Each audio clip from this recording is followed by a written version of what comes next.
할렐루야, 반갑습니다. 우리 사랑하는 영암교회 모든 성도님들, 주님의 은혜와 사랑으로 또 영암교회 365 성경 통독을 함께 해나갈 수 있음에 감사드리고, 이 모든 은혜의 여정을 걸어가시는 귀한 성도님들의 심령 가운데 하나님의 은혜가 충만하기를 간절히 소망합니다. 이번 민수기 개요를 담당하게 된 최석빈 목사입니다. 하루하루 말씀을 읽어간다라는 것이 쉽지만은 않으실 겁니다. 그러나 하나님의 말씀이 주시는 그 생명의 양식, 생명의 꼴이 우리의 영혼을 살리며 이 어려운 때에 하나님이 주시는 참된 소망의 길로 우리가 나아갈 수 있도록 우리를 인도하신다는 그 믿음 가운데 포기하지 마시고, 레위기가 사실 참 위기일 수 있거든요. 그런데 레위기가 딱 지나고 이 민수기를 시작하셨다라는 것만으로도 큰 산을 하나 넘었다라고 하실 수 있습니다. 그래서 오늘부터 이 개요를 통해서 민수기 또 하나님의 말씀계로 나아가는 그 걸음이 여러분에게 격려가 되시고, 또 민수기의 말씀을 통해 주시는 하나님의 소망의 메시지가 진짜 나를 향하신 하나님의 사랑의 음성이구나 라는 것을 발견할 수 있기를 간절히 소망합니다. 민수기 이 책은 끝과 시작, 죽음과 새로 태어남의 기록이다 할 수 있습니다. 민수기는 Book of Numbers라고 해서 백성들의 수를 적은 책이라 이름 붙여져 있지요. 이는 헬라어 성경의 영향을 받은 것으로서 두 번의 인구조사 1장과 26장에 나타나지요. 그 결과에 대해서 말하고 있기 때문입니다. 그런데 히브리어 성경으로 본다면 이 민수기의 제목은 광야에서라는 제목을 가지고 있습니다. 베미드바르라고 하지요. 이 베미드바르라고 민수기가 시작이 됩니다. 광야에서. 출애굽 이후 이스라엘 백성들이 걸어가야 할 길은 가나안을 향한 광야길이었지요. 이 광야의 길이 어떠한 길이었는가? 이곳이 바로 이스라엘 역사의 시작이었고, 하나님의 백성으로서 하나님 앞에 떠난, 하나님 앞에서 함께 떠나가는 길이었다라고 할 수 있는 것이죠. 그런 의미에서 출애굽, 그래서 이전에 포로되어졌고 그들이 묶여 있었던 그 노예 역사의 끝과 함께 하나님이 그들의 허락하시는 새로운 시작을 이루어가는 과정이다. 그리고 그 죽음으로부터 벗어나 참된 생명의 길로 하나님이 허락하신 그 약속의 자리로 나아가는 새로 태어남의 기록이다 라고 볼 수 있겠습니다. 특별히 이 과정 속에서 우리가 주목해 봐야 하는 것은 이집트를 떠난 1세대가 약속의 땅에 들어갈 2세대로 교체되는 과정도 보여주는데요. 그런 의미에서 이 민수기의 전체적인 흐름이 끝과 시작, 죽음과 새로 태어남의 기록을 우리에게 보여주고 있다라고 할 수 있는 것이지요. 민수기는 내용상으로 본다면 지리적 배경 기준으로 이 세 가지 내용으로 나눠볼 수 있겠습니다. 첫 번째는 시내 광야에 진을 쳤다. 시내 광야에서의 있었던 이야기들. 그리고 두 번째로는 이 가데스와 그 주변 지역, 모압 평지로 모압 땅으로 향해 나아가는 그 여정을 보여주는 것이겠지요. 그리고 나서 이 모압 땅에서 있었던 일들, 이렇게 세 단락으로서 지리적 배경을 기준으로 해서 우리가 살펴볼 수 있는데, 그렇다면 민수기는 단순히 이러한 이스라엘 백성들의 시내산에서부터 모압 땅으로 향해 나아가는 여행의 기록일까? 일단 내용을 살펴보신다면요, 이스라엘 백성이 시내산을 떠날 준비를 하는 것이 1장에서부터 9장의 내용입니다. 제일 먼저 1장에서 1차 인구조사를 하게 되지요. 출애굽한 그 가운데 남성들을 조사하여서 하나님께서 이제 그들을 가나안 땅으로 인도하시기 위한 이 광야의 여정의 걸음을 세밀하게 또 체계적으로 그들을 준비시키시는 첫 발걸음을 보게 됩니다. 그렇기에 하나님께서 그들에게 허락하시고자 하시는 이 은혜의 여정 속에 각자가 맡아야 할 책임들이 있겠지요. 그 지파의 직임들을 하나님께서 가르쳐 주시죠. 그리고 다양한 율례와 규례를 가르쳐 주시고, 두 번째 유월절을 지키고 나서 이제 행진을 시작하게 됩니다. 이 행진의 여정은 말 그대로 시내에서 모압까지 이 40년의 여정이라 볼 수 있는데요. 참 안타깝게도 그들이 이 40년이란 여정을 이 모압 땅까지 갈 수밖에 없었던 이유는 여러 가지 의미가 있겠지만 이 민수기의 내용을 통해서 우리가 확인해 볼 수 있다면 10장에서 시내산을 출발합니다. 그리고 그런데 그 이후에 계속해서 그 여정 속에 지도자들도 종교 지도자들도 사회적으로 정치 지도자들도 모세 하나님의 사람에게 저항을 합니다.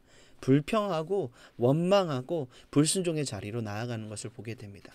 그러다 보니까 어떤 일들이 있습니까? 하나님께서 그들을 가나안 땅으로 약속의 땅으로 인도하시기 위해서 가나안 정탐을 시키셨는데 그들이 이 가나안 땅의 아름다운 모습을 보기보다 아름다운 모습을 보았지만 그보다 더 큰 이 가나안 땅의 크고 어떠한 강한 적들을 향해 마음을 빼앗기게 됩니다. 하나님의 뜻을 의심하게 되는 상황이 된 것이죠. 그러다가 그들은 범죄하고 하나님을 향한 불신의 태도를 가지게 됩니다. 결국 그들은 하나님의 진노하심 가운데 거하게 되고 도리어 그들의 연약하고 그들의 잘못된 죄악된 모습으로 인해 어쩌면 광야의 40년이라는 시간을 보낼 수밖에 없었던 것이죠. 그러나 하나님은 그들을 포기하지 않으시고 그들을 향한 구원의 은혜를 나타내 보여주시는 아주 대표적인 사건이 아론의 지팡이 사건이지요. 그리고 나서 이후에 이스라엘 백성들은 모압으로 들어가게 됩니다. 그리고 모압에서 일어난 사건들을 나타내 보여주고 있는데요. 대표적인 모압에서 일어난 사건은 무엇입니까? 발락과 발람. 이 발락의 왕이 모압의 왕 발락이 발람을 통해서 이스라엘을 저주하게 합니다. 그러나 하나님은 하나님의 방법으로 이 모든 상황들을 새롭게 하셔서 도리어 발람의 입술을 통해 축복하게 하시는 놀라운 역사를 이루어 가십니다. 그리고 그럼에도 불구하고 이스라엘 백성들은 이 부올이란 땅 가운데서 음행하고 바알보롤에 가담하여서 우상 숭배하고 하나님을 대적하는 일들을 행하게 되지요. 그 가운데 하나님 그들을 심판하시고 그들에게 진노하시며 1세대를 온전히 멸하게 되는 사건이 25장에서 일어나게 됩니다. 그 이후에 1세대 출애굽에서 나온 모든 세대가 이제 끝이 나고 난 이후 새롭게 가나안 땅으로 들어가야 할 2세대들이 남은 그 자리 가운데서 하나님께 새롭게 그들을 출발하게 하시기 위해서 2차 인구조사를 하게 하십니다. 그리고 2차 인구조사가 끝나고 난 이후 그들은 가나안 땅을 향하여 이제 여정을 떠나가게 되는 것이죠. 그 가운데서 그들은 전쟁에서 승리하게 되고 모압 평지에 이제 자리 잡아서 가나안에 들어갈 준비를 하게 된다. 이 민수기 이야기의 흐름을 우리는 생각해 볼 수 있습니다. 그러나 민수기는 내용상 진위적 배경을 기준으로 봤을 때 이 세 단락으로 나눠지겠지만 더 핵심적인 민수기의 이야기는 무엇이냐? 바로 첫 번째 인구조사와 이 두 번째 인구조사의 내용이라는 것이죠. 단순히 백성들의 수를 계수했다라는 의미가 아닙니다. 첫 번째 인구조사가 말한 의미는 무엇입니까? 그들이 출애굽을 통하여 하나님께서 그들을 가나안 땅으로 이끄시는 그 출발점에 서서 이집트를 떠난 남자의 수를 계수하여서 하나님께서 그들로 하여금 하나님의 땅으로 인도하시는 사건이 있었는데 그들이 하나님께 불평하고 하나님께 원망하고 불순종함으로 인하여서 하나님의 진노하심 가운데 그 1세대가 가나안 땅으로 들어가지 못하게 되지요. 그 결과 1세대가 온전히 이 광야 가운데서 죽임을 당하게 되고 1세대가 끝나고 난 이후 두 번째 인구조사 즉 2세대 어른이 된 출애굽 세대의 후손들이 이제 가나안 땅을 향하여 나아가게 됐다라는 것을 이 지리적 배경을 통해서 우리는 생각해 보게 되는데요. 그렇다면 이 인구조사를 통해서 우리가 알 수 있는 것은 무엇인가? 민수기의 핵심 주제입니다. 심판의 1세대에서 희망의 2세대로의 이동을 보여주는 책이다 할 수 있는 것이죠. 어떻게 보면 심판의 1세대 그들의 끝과 함께 새로운 시작과 출발이 예비되어져 있는 그 하나님의 놀라우신 은혜와 사랑의 그림 포기하지 않으시고 끝까지 하나님의 뜻을 이루어 가시되 하나님의 백성들을 향한 구원의 은혜 또 소망의 역사들을 이루어 가시는 하나님의 놀라운 은혜와 사랑의 역사를 보게 되는 책이 바로 민수기다 할 수 있겠습니다. 흐름을 보시면 이렇습니다. 그들이 출애굽을 통하여 하나님을 향한 모세를 향한 믿음이 생깁니다. 그런데 광야에 들어서게 됐죠. 우리가 계속해서 말씀을 묵상해가고 읽어가운데 발견하셨겠지만 사실 이 민수기가 시작되어지는 시내산으로 향하는 걸음 그 여정도 쉽지 않았습니다. 그것도 광야의 여정이었지 않습니까? 그 가운데서 그들은 어려움을 경험하게 되고 고통을 받게 됩니다. 그 가운데 그들은 무엇이 생겼을까? 마음에 불평과 원망이 생길 뿐만 아니라 계속해서 하나님을 향한 원망과 불평을 반복하게 됩니다. 그러한 이스라엘 백성들의 현실을 잘 보여주는 책이 민수기라는 것이죠. 그러나 그 가운데 하나님은 그들을 향해 진노하시기도 하지만 그들을 용서하십니다. 사실 민수기는 이 하나님의 진노와 하나님의 용서를 계속해서 보여주면서 하나님의 마음을 우리 가운데 깨닫게 하시는 책이다 할 수 있는 것이죠. 그 하나님의 진노와 용서의 이야기가 담겨져 있는 것이 바로 광야 40년의 유량과 죽음, 그들의 죽음 1세대의 종말의 사건으로 볼 수 있는 것이죠. 그와 함께 하나님 그들을 새롭게 하시고 정화하시고 그들을 다시금 가르치시고 그들을 이끄심으로 통하여서 결국에는 가나안 땅에 들어갈 하나님의 백성들이 하나님의 언약 백성으로서 준비되게 하시고 하나님이 약속하신 그 땅을 향하여 나아갈 수 있도록 그들을 예비하신다. 그들을 인도하신다라는 것이죠. 그렇듯 심판의 1세대에서 희망의 2세대로의 이동이 바로 이 민수기의 핵심 주제다라고 할 수 있겠습니다. 그런 면에서 이 민수기의 이 이스라엘 백성의 여행기는 여행 이상의 약속의 땅을 향한 준비 과정이다라고 우리는 이해해 볼 수 있습니다. 이 과정 속에서 이 사건들을 통하여서 하나님께서 그들을 준비시키시고 하나님이 하나님의 백성들을 통하여 하나님의 언약을 이루어 가시는 그 과정을 볼 수 있는 것이죠. 그렇기에 민수기의 내용을 보시면 단순히 이 여행기만 나타나 있는 것이 아니라 어떤 이야기들이 나타나 있습니까? 참 많은 율법과 규례를 수록합니다.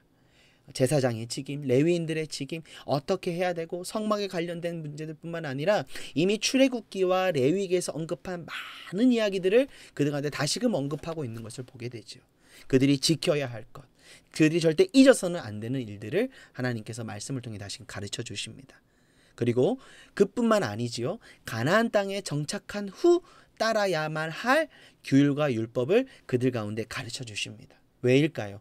그들이 이제 가나안 땅을 향해 들어가야 되는데 그 가나안 땅에조차 사실 그 가나안 땅은 하나님이 약속하신 땅임에도 불구하고 이미 그 이방의 문화와 이방 종교와 또 거짓된 신앙으로 그들이 물들 수 있기 때문에 하나님의 말씀과 하나님의 법을 그들이 먼저 기억하고 그 광야의 여정 속에서 그것을 지켜가는 가운데 가나안 땅을 향해 나아가야 그곳에서 썩기지 않고 변질되지 않고 썩어지지 아니하고 그들이 하나님의 백성으로서 그 땅 가운데 정착하며 살아갈 수 있기 때문에 하나님이 그것들을 민수기의 말씀을 통해서 보여주시는 것이죠. 그리고 특별히 이 제사장과 레위인의 책임과 의무에 많이 관심을 가지고 있는 책이다 볼 수 있습니다. 행진하기 전에부터 또 행진하는 과정 속에서 하나님은 계속해서 이 성막과 법궤 그리고 제사장과 레위인들의 중요성을 그들 가운데 말씀하시고 그들을 직임과 또 그들과 함께 관계 맺고 그들이 어떻게 하나님을 섬겨야 될지를 말씀을 통해 가르쳐 주시지요. 그것은 이유는 무엇입니까? 하나님이 그들을 약속의 땅으로 이끄시는 이유와 목적, 그것은 출애굽의 목적과도 동일하죠. 하나님을 온전함으로 섬기는 하나님의 백성 삼으시는 또 그 하나님의 백성을 통해서 이 땅 가운데 하나님의 나라를 이루어가기 원하시는 하나님의 계획이 그 가운데 담겨져 있는데 이 약속의 땅에서 사실 그들이 그 역할을 잘 감당하려면 각 제사장과 레위인의 책임과 의무에 관심을 두고 그것을 잘 전함으로 통하여서 그것이 얼마나 중요한 가치인지를 그들이 경험하고 그 하나님의 말씀과 그 말씀의 가치를 중심에 두고 살아가야 하기 때문에 하나님이 이 민수기의 말씀을 통해 그들 가운데 보여주고 계시고 우리에게 말씀하고 계신다 할 수 있는 것이지요. 그런 면에서 이 민수기의 중심 주제는 세 가지로 볼 수 있겠습니다. 첫 번째는 하나님의 계속적인 인재를 보여주는 책이다. 9장 18절에서 21절의 말씀을 보시면 이스라엘 자손이 여호와의 명령을 따라 행진하였고 여호와의 명령을 따라 진을 쳤으며 구름이 성막 위에 머무는 동안에는 그들이 진영에 머물렀고 구름이 밤낮 있다가 떠오르면 곧 행진하였으며 이스라엘 민족의 광야의 그 여정 속에 하나님이 함께 하시고 동행하시며 그들을 세밀하게 인도하시는 그 과정, 사실 하나님의 계속적인 임재하심의 모습을 우리가 발견하게 된다. 이것이 왜 중요합니까? 바로 그 하나님의 임재 가운데 한 걸음 한 걸음을 내딛는 자들, 그들이 바로 하나님의 백성이며 하나님의 임재 가운데 살아가는 자들이 바로 하나님의 백성들의 삶이기 때문인 것이죠. 두 번째로 하나님을 향한 책임을 이야기하는 책이다. 14장 34절의 말씀입니다. 너희는 그 땅을 정탐한 날 수인 40일의 하루를 1년으로 쳐서 그 40년간 너희의 죄악을 담당할지니 너희는 그제서야 내가 싫어하면 어떻게 되는지를 알리라 하셨다 하라. 하나님이 가나안 땅을 정탐하게 하셨는데 그들이 그 하나님의 뜻과 하나님의 목적보다는 자신들의 불평과 원망 가운데 하나님의 뜻에 순종하기를 거역하고 있는 모습 속에 하나님 그들 가운데 말씀하시는 겁니다.